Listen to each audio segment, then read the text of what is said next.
Jewish religious services were available Friday evening and Saturday morning. Catholic and Protestant services were held Sunday morning. Services were originally held in the dining halls, but this was found inadequate, and the 3 camp chapels were constructed through volunteer labor. Troop leaders on their time off went to Tylertown or Narrowsburg to see movies. Perthu's Silver Spring Park was a restaurant popular with campers and staff. Numerous Bronx civic groups often visited Camp Ranachqua and were treated to lunch in the blockhouse, a swim, and performances of Scout songs or camping skills by the campers. In 1927, while still at Kanohwahkee Lakes, Camp Ranachqua was host to the meeting of the Grand Lodge of the Order of the Arrow. Al Nichols, who was later to become Chief Camp Director of TMR, attended.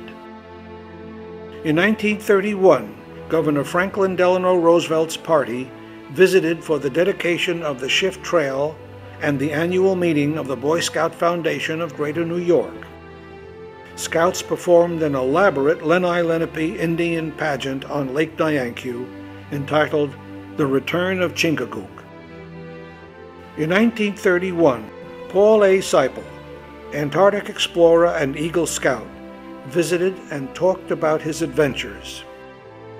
In 1932, Chief Scout Executive James E. West, Boy Scouts of America President Walter Head, and National Director of Engineering Harvey A. Gordon paid the camp a surprise visit. In 1933, President Roosevelt visited Camp Mann, the Queen's Camp, and received a gift of a miniature teepee incense burner from Eagle Scout Harold Tannenbaum on behalf of Camp Ranachqua. The blockhouse was the original administrative headquarters of Camp Ranachqua. It included the camp office, the doctor's office, commissary supply room, nature museum and library, handicraft center, photo dock room, canteen, mess hall, and kitchen. The switchboard operator at 10 Mile River 200 provided connections to all the unit camps. The camp director's cabin was the summer house of Chief William A. Stump, who served as camp director from 1922 to 1946. It still stands at Family Camp, 10 Mile River. The Unit E parade ground was adjacent to the Unit E campmaster cabin. The Handicraft Lodge, a short distance from the blockhouse, had a 5-person staff and provided instruction in leatherwork, metalcraft, woodwork, basketry, and photography. The totem pole was erected by Ranachqua Lodge in 1937. Near the blockhouse at Sea Scout Cove was the location of the Sea Scout ship Jonas Bronk, a land ship with a crew of 20 scouts. Interested scouts recruited from Units C and E joined the Sea Scout Reserve. The frontier village gave scouts the opportunity to sleep in a pup tent, prepare meals as a woodsman, swim, earn merit badges, and develop their outdoor camping skills. It was a 1-mile hike northwest from the blockhouse and consisted of a cabin on the shore of a pond. It was a favorite destination for one-day hikes. Pioneer crews helped set up and maintain the camp, arriving 1 to 2 weeks before camp opened. Waterfronts had to be repaired, rowboats tested, double-decker beds moved, mess halls and dishes cleaned. They also helped visitors find parking spaces and to locate individual scouts. Chief William A. Stump served as camp director of Ranachqua for 24 years, from 1922 to 1946. This encompassed many of the Kanohwahkee Lakes years, the Bronxboro Camp years, and after the TMR consolidation in 1938. Frontiersman Robert A. Leffler was responsible for the creation of the frontier village and also served as waterfront director. Skipper Leonard Hoffman was responsible for the Sea Scout program in camp and the Sea Scout ship Jonas Bronk. Murray Schneider was camp bugler. Nature Lore Director William McKay was responsible for the creation of the Ranachqua Nature Trail. Idwal Roberts was camp quartermaster.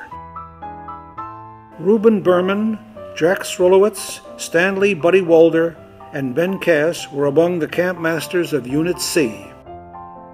Harry T. O'Grady, Skipper Leonard Hoffman, Joseph Benforado, Herb Murphy, and Robert Shields were some of the camp masters of Unit E.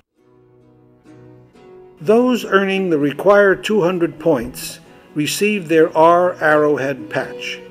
Scouts received points for tent inspection, participation in camp program, and camp services. The number on the patch identifies how many years the scout had camped. Many scouts sewed them on their black and green camp beanies, which did not have any religious purpose. Unit Court of Honors were held bi-weekly on Sunday afternoons on the parade grounds.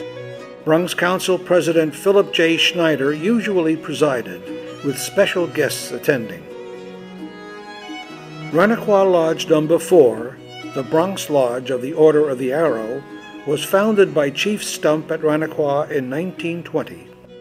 The lodge held open tapping and induction ceremonies midweek and was responsible for many camp traditions.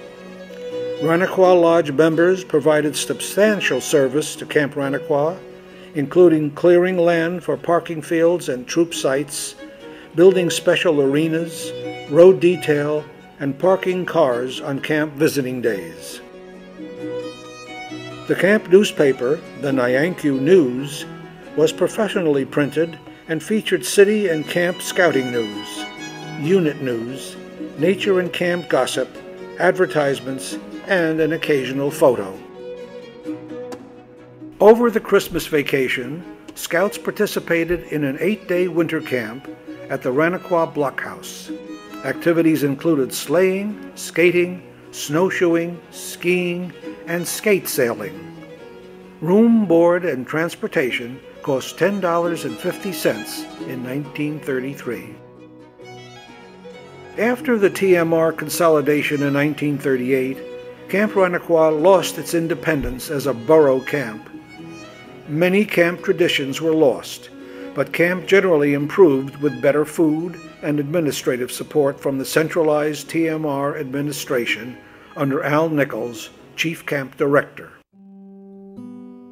After World War II, former Camp Ranachqua staffers and campers formed Ranachqua Associates, later renamed the Ranachqua Foundation, an organization dedicated to raising money to send Bronx Scouts to summer camp.